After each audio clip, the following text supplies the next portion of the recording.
বাইরে গেছিলাম সেই মুহূর্তে ওরা আমাকে এইভাবে ঘরের মধ্যে করেছিল, ছিটকিন দিয়ে দিছিল। কয়জন ছিল? 3 জন। আমি বাড়িতে একলাই ছিলাম, শ্বশুর শাশুড়ি কেউ ছিল না। ওরা ঢাকায় ছিল, আমার শাশুড়ি অসুস্থ ছিল তাই ওরা ঢাকায়। রবিবারের দিন।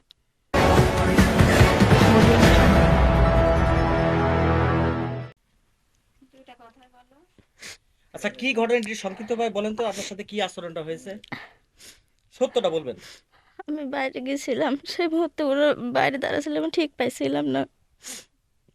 তখন ওরা আমাকে চাবি ধরে ঘরে এবং ছিটকিন দিতেছিল। তা কয়জন ছিল? 3 জন। চেনেন? একজনকে চিনতাম। নাম জানেন? হ্যাঁ। কি নাম? মিলন আর মনিয়র। প্রথমে মিলনই করেছিল, মনিয়র। তারপর কি হলো? ঘরে আমি ছিটকিন দিয়ে যখন করলো। তিনজনই? প্রথমে একজনে করেছিল। আহ, ওদের সাথে কি আগে আপনার কি কখনো কোনো কথাবার্তা হয়েছে নাকি? আমি তো ওরা চিনতামই তো না।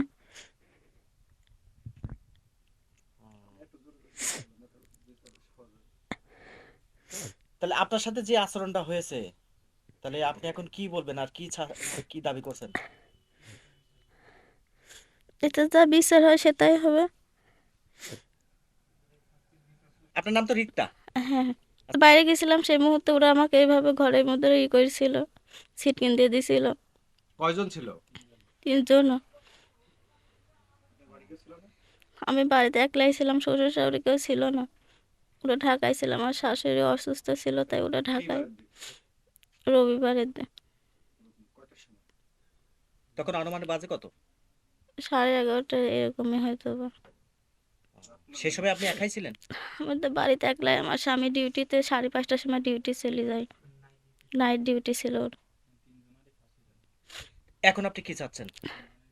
আমি তো ওদের ফাঁসি চাই, যা শাস্তি হয় সুস্থভাবে ওদের বিচার চাই।